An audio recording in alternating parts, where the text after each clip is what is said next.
네, 오늘은 우리 새 사람을 입으라는 제목으로 오늘도 살아계셔서 우리에게 말씀하시는 하나님의 음성을 듣고자 합니다.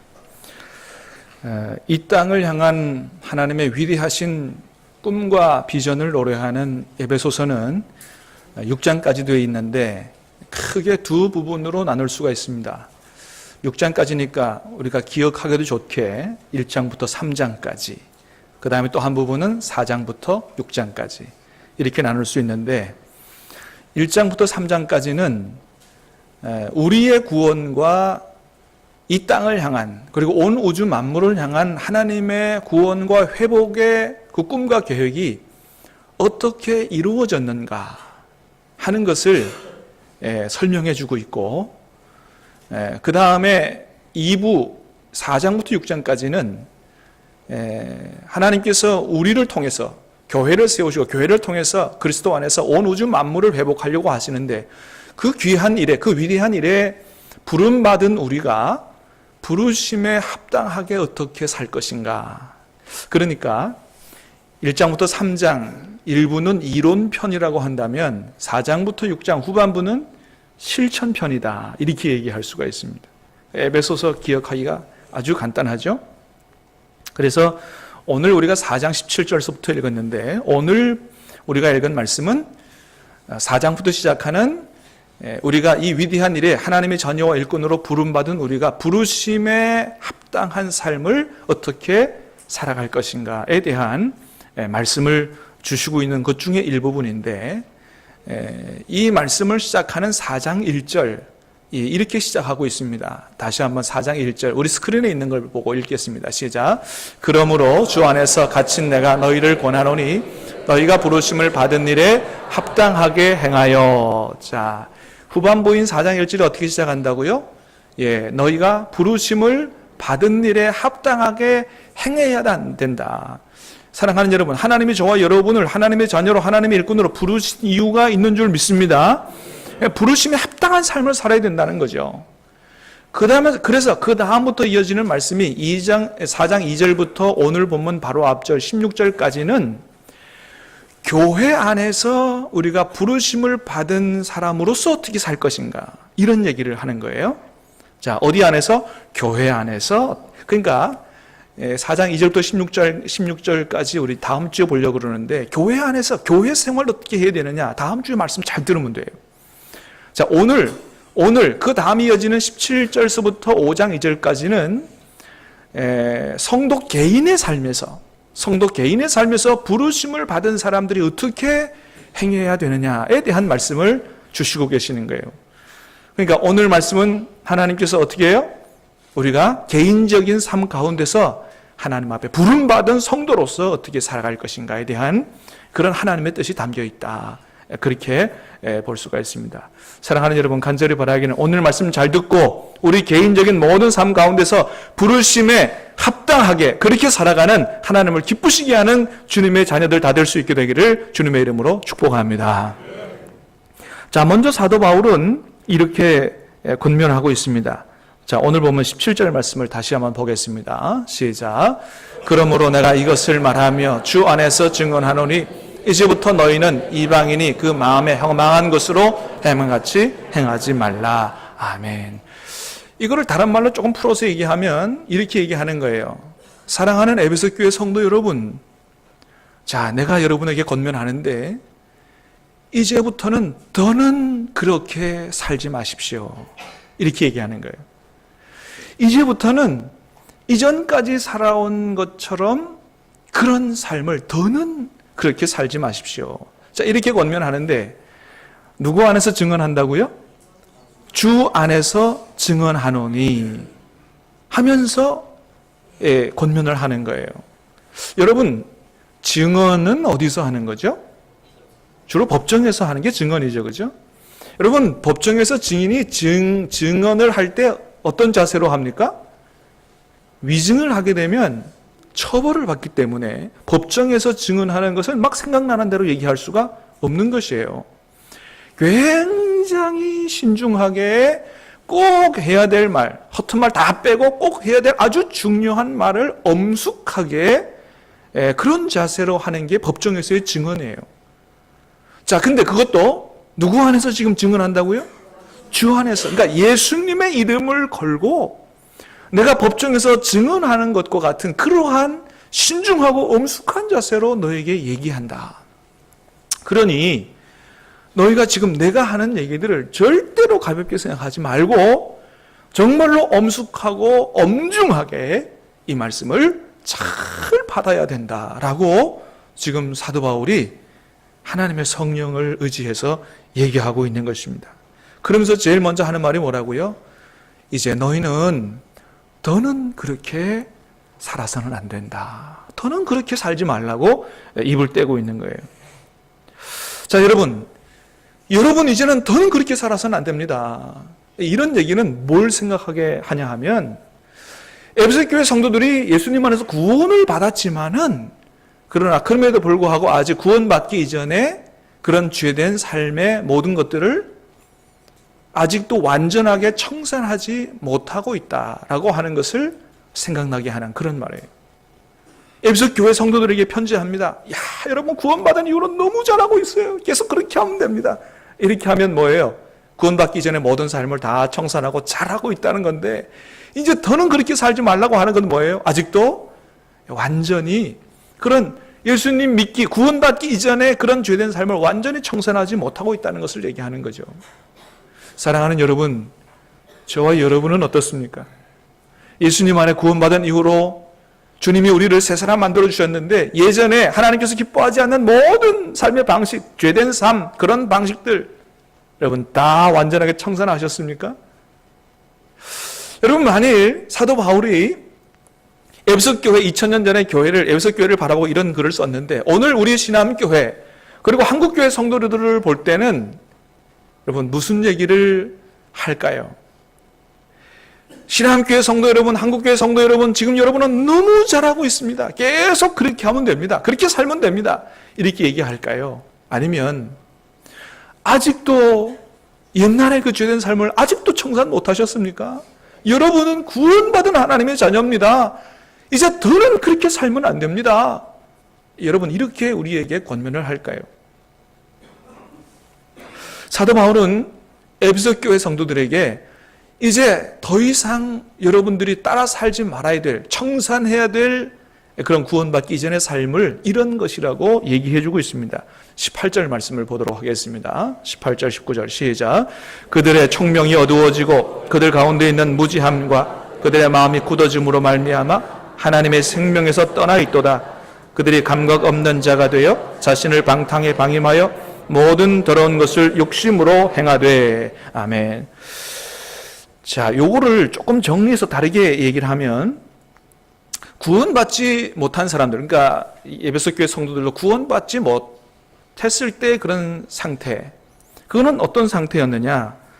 첫 번째는 하나님과 하나님의 뜻을 전혀 알지 못하는 무지함, 영적인 무지함 가운데 있었다는 거예요.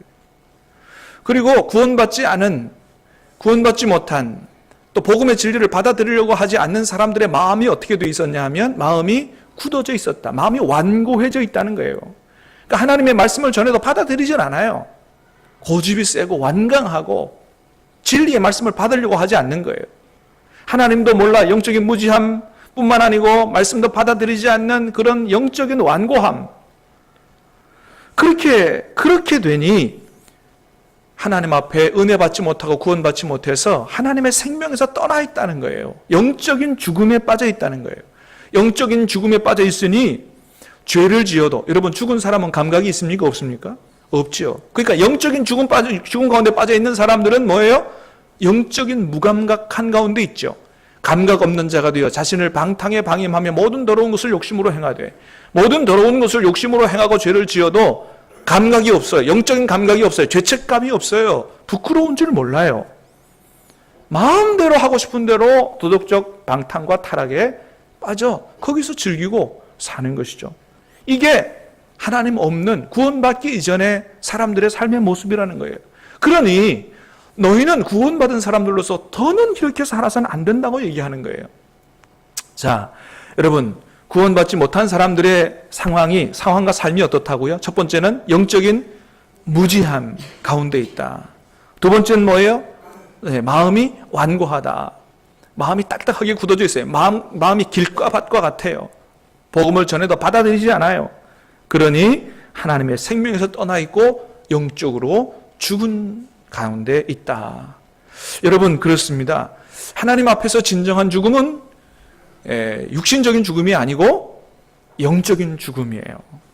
영혼이 구원받지 못하고 영혼이 생명의 근원 되신 하나님께 연결되지 못한, 영혼이 하나님과의 관계가 끊어진 이런 영적인 죽음이 진짜 죽음이에요. 하나님 보실 때는 그 사람을 죽은 사람이라고 본다는 것이죠. 목숨이 붙어 있어도 하나님 안에서 구원받지 못한, 생명의 근원 되신 하나님께 연결되지 못한 사람들은 하나님 보실 때는 죽은 사람과 같다.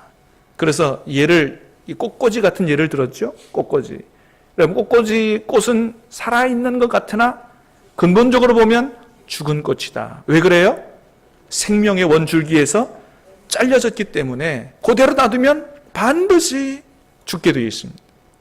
사람도 마찬가지라는 거예요. 지금은 목숨이 붙어 있지만 구원받지 못해서 생명의 근원 되신 하나님께 연결되어 있지 않으면 생명의 근원된 하나님과 관계가 단절되어 있기 때문에 그건 진짜 살아있는 게 아니고 시간이 흘러가면 죽게 되고 다 지옥에 떨어질 수밖에 없는 진정한 죽은 자가 바로 구원받지 못한 하나님과의 관계가 절단된 그런 사람이 바로 진짜 죽은 사람이다. 그런 것이죠. 그렇기 때문에 죽은 자가 감각이 없는 것처럼 영적으로 죽은 자는 영적인 감각이 없어서 죄를 지어도 부끄러운지 모르고 양심의 가책도 없고, 그래서 양심이 화인 맞은 것처럼, 그래서 마음껏 그냥 욕심대로 죄를 짓고 산다. 이것을 로마서 1장 28절 이하에는 이렇게 우리가 잘 아는 말씀이에요. 이렇게 설명하고 있어요. 다시 한번 말씀을 보겠습니다. 시작.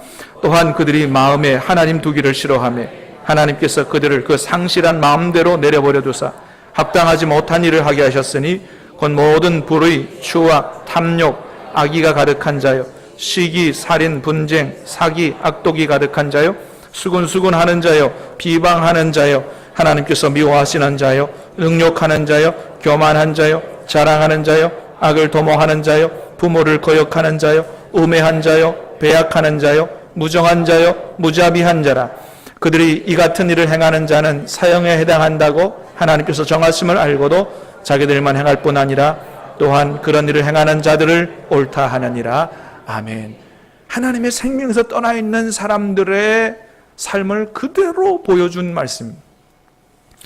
마음에 하나님 두기를 싫어해요. 하나님을 받아들이지 않아요. 말씀을 받아들이지 않아요. 그러니까 우리 마음에, 우리 영혼에 꼭 있어야 될 생명 되신 하나님이 없으니까 상실한 마음이에요. 진짜 생명이 없어요. 마음에 하나님도 없어요. 생명도 없어요. 지혜도 없어요. 그러니까 상실한 마음대로 내버려 두시니까 욕심대로 우리의 죄에 물든 육신의 정욕을 따라 온갖 죄를 범하고 살게 되고, 이런 사람들은 하나님의 사형에 해당한다. 그래서 우리는 더 이상 이런 삶을 살아서는 안 된다, 이런 얘기를 하고 있는 것이죠. 그런데 실제로 이 에베소서가 쓰여진 그 당시의 사람들은 어떻게 살았는지가 기록으로 남겨져 있는 게 있습니다. BC 4세기부터 AD 65년까지 예수님 당시에 살았던 로마의 정치가이며 철학자였던 세네카라고 하는 사람이 그 당시에 로마 사람들의 삶을 이렇게 기록을 해놨어요. 어떤 여자들도 결혼을 깨고 나서 부끄러워하지 않는다. 이 저명한 부인네들은 연도수를 그해 집정관의 이름으로 헤아리는 것이 아니고 남편들 이름으로 헤아린다. 그녀들은 결혼하기 위해 이혼한다. 이혼하기 위해 결혼한다. 이게 예수님 당시의 로마 사람들의 사회상이었어요. 결혼과 이혼을 밥 먹듯이 하는 거예요. 그래도 부끄러운지 모른다는 것입니다. 이게 여러분 망조로 가는 이 시대 상황이 아니겠어요? 또 그는 분노라고 하는 글을 쓰면서 그 당시 시대를 무슨 사회라고 규정했냐면 사나운 짐승의 사회다, 이렇게 규정했어요. 사람들 사는 사회가 아니다, 짐승의 사회다, 이렇게 규정하면서 이렇게 썼습니다. 모든 곳이 범죄와 악으로 가득 차 있습니다. 범죄를 너무 많이 저지르기 때문에 처벌을 해도 치료할 길이 없습니다. 사람들은 사악함이라는 강력한 경쟁자와 누가 더 악할 수 있는지 겨룹니다. 잘못하겠다는 요구가 커지면 잘못을 두려워하는 마음은 작아집니다. 더 좋은 것과 정의로운 것을 더는 존경하지 않습니다. 이제 쾌락이 마음대로 휘젓고 다닙니다. 이제 죄를 뉘우치지도 않습니다. 범죄가 우리 눈앞에 활개치며 사악함이 공공연하게 나서서 모든 사람의 마음을 사로잡는 힘을 얻게 되었습니다. 정직은 이제 드물다 못해 아예 없습니다. 그 시대 상황이에요. 모든 사람들이 거의 다 하나님을 모르니까 자기 욕심대로 타락한 도덕적 방탕에 자기를 내맡기고 그렇게 쾌락적인 삶을 살았다는 거죠. 그러나 모두가 그렇게 산 건 아니었습니다. 이런 시대 상황을 개탄한 이 세네카라는 사람은 어떻게 살기를 원했냐 하면 이렇게 살기를 원했어요. 행복한 삶이란 글에서 이렇게 썼어요. 자연이 제 생명을 내놓으라고 요구하거나 제 이성이 제 생명을 끊어버릴 때 저는 바른 양심과 노력을 사랑했었노라고, 다른 사람의 자유를 해치거나 제 자신의 자유를 해친 적이 전혀 없었노라고 증언하면서 이 세상을 떠날 것입니다. 그러니까 모든 사람이 다 타락해도 나는 저렇게 살지 않겠다. 나름대로 굉장히 노력하고 결단하고 산 사람이 이 세네카라고 하는 사람. 하늘을 우러러 한 점 부끄러움이 없이 살기를 그래도 나름대로 노력한 사람. 이 사람이 바로 세네카라고 하는 사람이라는 것이죠. 여러분, 근데 생각해 봅니다. 이런 고백이, 이런 결단이 오늘 이 시대의 상황을 바라보는 바로 저와 여러분의 생각과 결단이어야 하지 않나. 다른 사람은 다 그렇게 살아도 나는 그렇게 살지 않겠노라고. 나 하나는 하나님 앞에 바로 살겠노라고 그렇게 결단하는 결단이 저와 여러분과 우리 교회에 있어야 되지 않겠나. 요즘에 아주 TV에 핫 이슈가 되고 있는 저 서울의 모 대형 교회 담임 목사 부자 세습 상황을 보면서 지금 때가 어느 때인데, 여러분 뭐 어떤 교회라고 얘기하지 않아도 여러분 다 뉴스 봐서 아시죠? 지금 때가 어느 때인데 저 교회가 저렇게 부자 세습을 하고 있나. 너무 가슴이 아픈 거예요. 여러분, 지금 때가 어떤 때입니까? 한국 교회가 온 세상에 지탄을 받는 그런 때예요. 이런 때에 우리 교단을 대표하고 한국 교회를 대표하는 저 교회가, 다른 교회는 다 안 그래도 저 교회가 좀 바로 서서 정말 이것이 하나님의 뜻이고 그래서 교회는 다르다, 이걸 좀 보여줘야 되는데, 저 교회가 자기 아들을 담임 목사 자리로 세우려고, 분명히 담임 목사의 아들은 그 교회의 담임 목사로 청빙할 수 없다는 교회 법이 있음에도 불구하고, 그럼에도 불구하고 변칙을 통해서 그렇게 담임 목사를 청빙하는 것을 보면서 너무 가슴이 아픈 거예요. 여러분, 그것도 그 아들 목사님 목회자가 없으면 또 말 안 해요. 그 아들 목사님도 목회를 하고 있어요. 그것도 작은 교회가 아닙니다. 부목사가 4명 있고, 아주 굉장히 큰 교회예요. 그 교회 건물도 저 교회에서 지어준 걸로 알아요. 아주 큰 교회 담임 목사인데, 그러면 됐지. 거기서 열심히 목회하면 됐지. 꼭 10만 명이 되는 아버지 목회하던 교회에 가서 목회를 해야 되냐는 거예요. 그게 정말로 하나님의 뜻이냐는 거예요. 여러분, 우리나라에 그 교회를 목회할 목회자가 그 아들밖에 없냐는 거예요. 너무너무 가슴이 아프지 않을 수 없습니다. 여러분, 정말로 우리가 주님을 섬겨야 되지 않겠습니까? 주님을 사랑하는 여러분, 우리 신암교회는 정말로 주님을 섬기는 교회가 될 수 있게 되기를 간절히 바랍니다. 그런데 주님을 섬겨야 되는 교회가 물질과 숫자와 건물을 섬기는 이런 시대 상황으로 변질되어 버렸으니, 우리가 볼 때도 너무 가슴이 아픈데 하나님 보실 때는 얼마나 개탄스럽겠느냐 하는 것이죠. 그래서 저는 그런 걸 보면서 그렇게 나름대로 결단해 봅니다. 정말 회개하는 심정으로 나 하나라도 하나님 앞에 잘해야 되겠다. 내가 목회하는 우리 신암교회 하나만이라도 정말 하나님 앞에 바로 서는, 바로 주님을 바로 섬기는 교회가 되어야 되겠다 사랑하는 여러분, 다시 한번 축복합니다. 저와 여러분은 정말로 주님을 제대로 섬기는 교회 될 수 있게 되기를 축복합니다. 우리 교회는 하나님의 살아계시는, 하나님은 의로우신 분이라는 사실을 온 세상에 보여줄 수 있는 그런 교회가 될 수 있게 되기를 주님의 이름으로 축복합니다. 이게 정말 하나님께서 원하시는 교회의 모습이 아니겠냐 말이에요.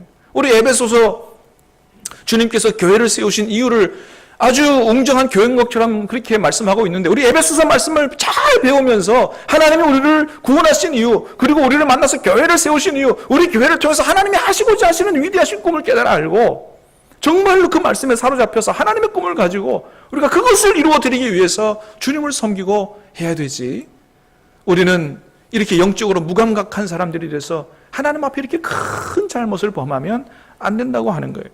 그래서 사도 바울은 교회를 향한 이 터질 듯한 가슴을 안고 이렇게 얘기하는 겁니다. 이제 우리는 더 이상은 그렇게 살면 안 된다고. 이제 우리는 이렇게 살아야 된다고. 이렇게 가슴 터질 듯한 마음을 가지고 오늘 본문을 통해서 얘기하고 있는 걸 보게 됩니다. 자, 20절, 21절을 다시 한번 보겠습니다. 20절, 21절. 시작. 오직 너희는 그리스도를 그같이 배우지 아니하였느니라. 진리가 예수 안에 있는 것 같이 너희가 참으로 그에게서 듣고 또한 그에게서 가르침을 받았을진데. 아멘. 이렇게 얘기합니다. 오직 너희는 그리스도를 그같이 배우지 않았다는 거예요. 배운 대로 행해야 된다는 것입니다. 첫 번째, 정말 우리가 부르심에 합당한 삶을 살아가기 위해서는 어떻게 해야 돼요? 첫 번째는 배워야 됩니다. 여러분, 그냥 교회 다니지 마시고 여러분 성경을 잘 배울 수 있게 되기를 간절히 바랍니다. 그리스도를 배워야 돼요. 여러분, 하나님께서 우리에게 성경을 왜 만들어줬어요? 덮어놓고 믿지 말고, 덮어놓고 믿지 말고 알고 믿으라는 거예요. 하나님이 누구신지, 하나님이 어떤 뜻을 갖고 있는지를 잘 알고 믿으라는 것입니다. 그래서 맹목적인 신앙 갖지 말고 하나님의 뜻이 무엇인지를 바로 깨달아 알고 그 하나님의 뜻에 순종하는 그런 삶을 살라고 성경을 통해서 잘 배우라고 이 성경을 만들어준 것입니다. 여러분, 그렇기 때문에 여러분 성경 강의할 때 좀 빠지지 말고 오시기 바랍니다. 여러분, 오늘 찬양 예배도 우리 에베소서 나머지 3, 4, 5, 6장 배우는데 여러분 이럴 때 아니면 여러분 성경 언제 배우겠어요? 성경이 어떻게 돼 있는지, 어떻게 구성되어 있고 어떤 하나님 뜻이 있는지를 여러분 배울 수 있는 너무 좋은 기회예요. 이런 기회를 놓치지 마시기를 바랍니다. 그리고 여러분 제자 훈련에 꼭 좀 참여하시기를 바랍니다. 왜요? 왜 우리 제자 훈련 받아야 되죠? 하나님께서 우리에게 원하시는 것은 성경 지식 많이 안 사람 원하시는 게 아니고 뭐예요? 그 뜻을 깨달아 알고 말씀에 순종하여 사는, 주님 닮아가는 주님의 제자 되기를 원하시기 때문에, 그래서 우리에게 제자 훈련하고 제자 삼으라고 말씀하고 계시는 거예요. 그래서 여러분 오늘 본문에서도 20절에 뭐라고 말씀하신다고요? 20절 말씀 다시 보겠습니다. 20절. 자, 시작. 오직 너희는 그리스도를 그같이 배우지 아니하였느니라. 그래요. 그리스도를 그같이 배우지 않았다는 거예요. 그리스도에 대하여 배우는 게 아니고 그리스도를 배우는 것입니다.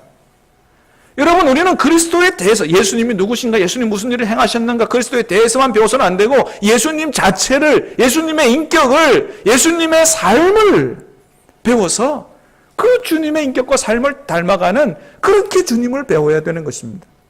그걸 주님께서 원하시고 있다는 거예요.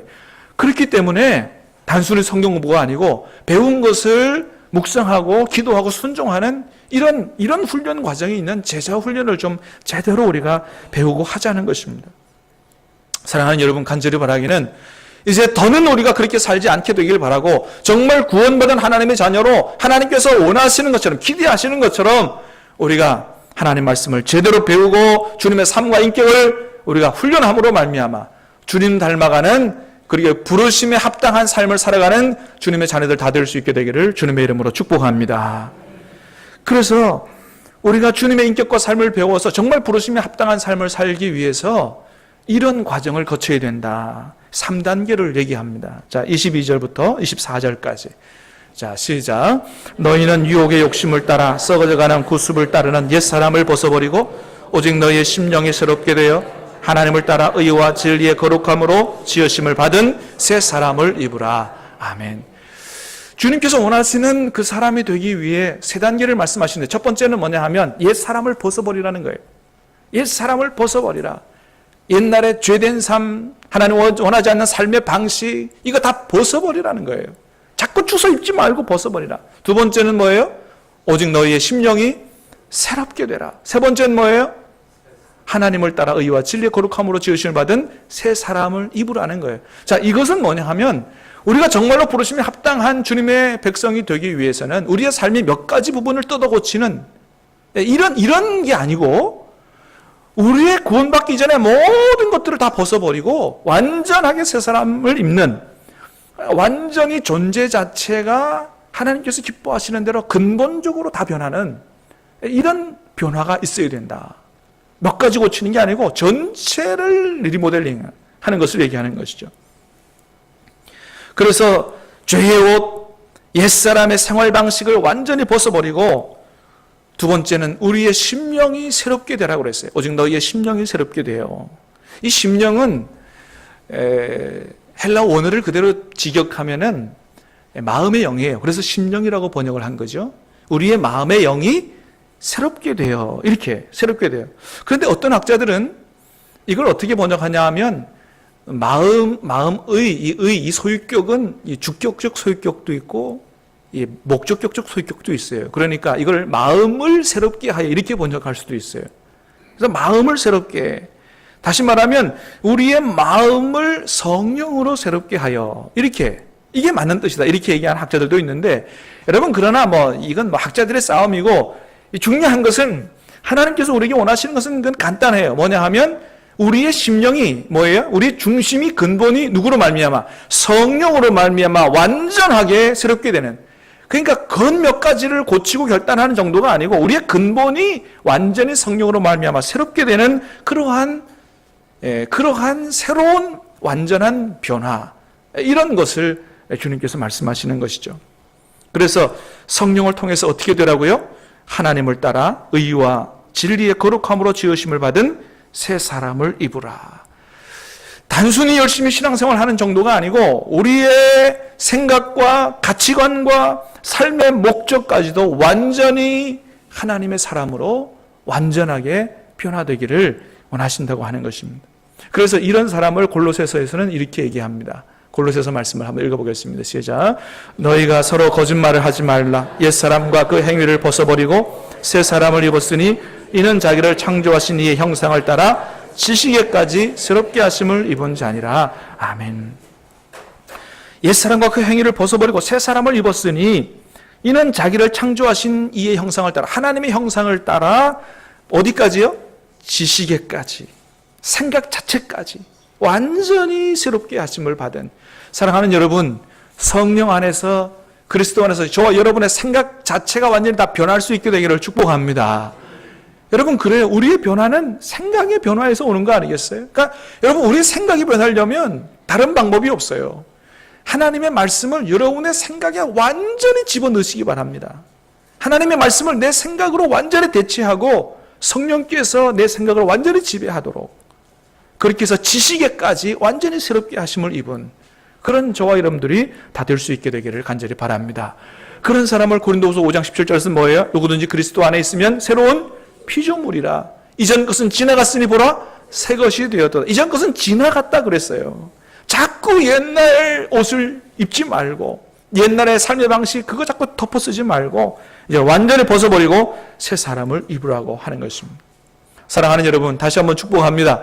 주님께서 주시는 그런 성령의 새 옷, 그리스도의 새 옷, 여러분 능력의 새 옷, 완전히 새 옷으로 갈아입게 되기를 주님의 이름으로 축복합니다. 그러면서 이렇게 예수님이 주시는 새로운 옷을 입은 새 사람으로 변화된 사람은 이런 삶을 살게 된다. 그걸 일곱 가지 대표적인 예로 얘기하고 있어요. 25절 말씀 시작.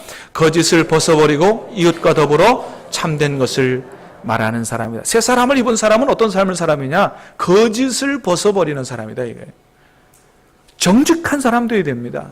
하나님이 안 보실 때도 믿을 수 있을 만큼 정직한 사람, 거짓을 벗어버려야 돼요. 이웃과 더불어 참된 것을 말하고, 이 말씀을 읽어보면 우리가 서로 지체됨이라, 이런 말씀은 뭐예요? 참된, 이웃과 더불어 참된 것을 누구에게서부터? 교회 안에서부터. 거짓말하지 말고 바른 말, 참된 말. 그렇게 말하는 사람.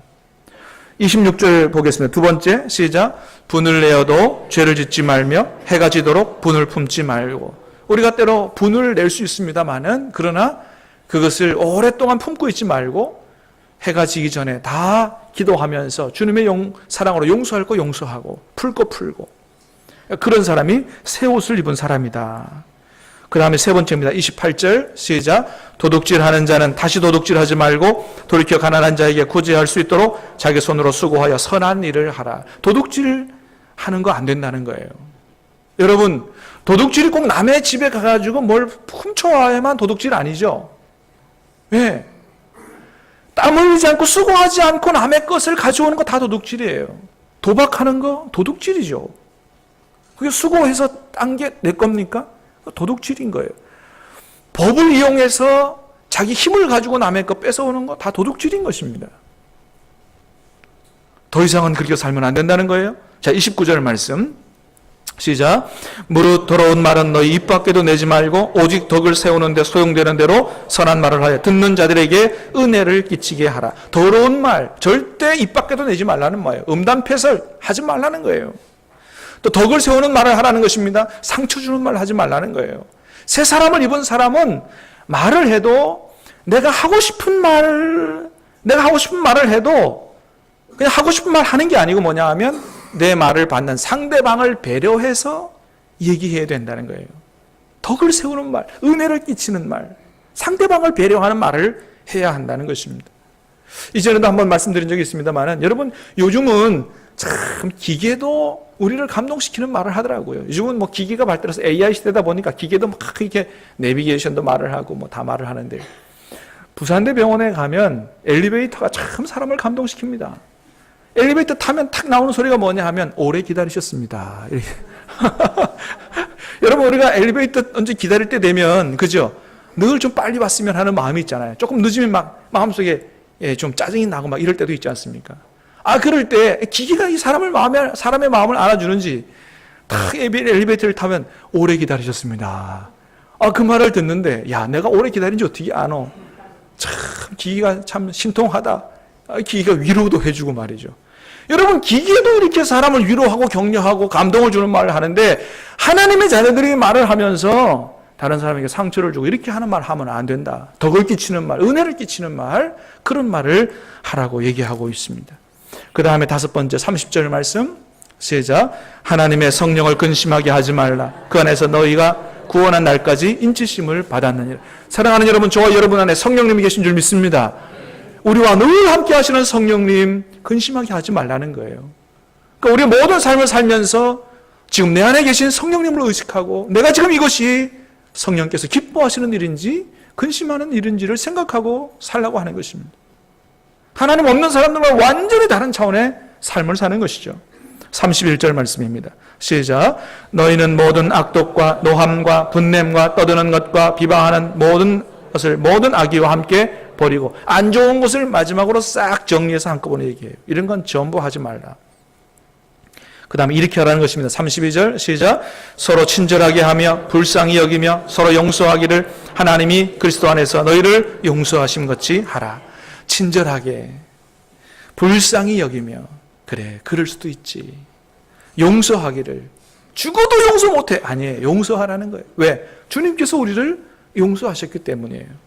그러면서 이렇게 마지막으로 한마디로 정리해서 얘기합니다. 5장 1, 2절입니다. 5장 1, 2절 시작. 그러므로 사랑을 받는 자녀같이 너희는 하나님을 본받는 자가 되고 그리스도께서 너희를 사랑하신 것 같이 너희도 사랑 가운데서 행하라. 그는 우리를 위하여 자신을 버리사 향기로운 제물과 희생제물로 하나님께 드리셨느니라. 아멘. 그러므로 사랑을 받는 자녀같이, 사랑하는 여러분, 저와 여러분은 하나님의 사랑을 받는 하나님의 자녀인 줄 믿습니다. 저와 여러분이 예전에는 어떤 사람들이었어요? 세상 풍조를 따르고 사단의 유혹에 넘어가 죄를 짓고 살면서 불순종의 아들들이었고 진노의 자녀였습니다. 그런데 그런 우리를 하나님께서 십자가에서 구원해 주심으로 말미암아 하나님의 사랑받는 자녀가 되게 하셨습니다. 할렐루야. 하나님의 사랑받는 자녀예요. 그러니 우리가 어떻게 살아요? 하나님을 본받는 자가 되고, 하나님의 사랑을 받으니 하나님을 본받는 자가 되고, 그리고 예수님을 닮아서 그렇게 자기 희생적인 사랑을, 내 감정대로 사랑하는 것을 넘어서서 자기 희생적인 사랑으로 서로를 사랑해라. 이게 바로 구원받은 새 사람의 삶이다 말씀하고 있습니다. 박노해라고 하는 시인이 다시라고 하는 시에서 이런 시를 썼어요. 사람 속에 들어있다. 사람에서 시작된다. 다시 사람만이 희망이다. 좋은 시죠. 근데 여러분 한번 다시 생각해 봅니다. 정말 그럴까요? 사람만이 정말 희망일까요? 그럴 수 있을 것입니다. 그런데 어떤 사람이 정말 희망일까요? 예수님 안에 구원받지 못한 사람에게는 희망이 없습니다.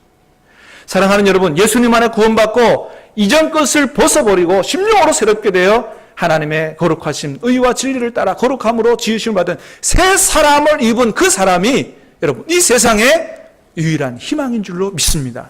저와 여러분이 우리 신앙교회가 부르심을 받은 대로 합당하게 행함으로 말미암아 하나님께는 영광이 되고 세상에는 빛과 희망을 줄 수 있는 그런 삶이 될 수 있게 되기를 주님의 이름으로 축원합니다. 같이 찬양하겠습니다. 주님, 우리를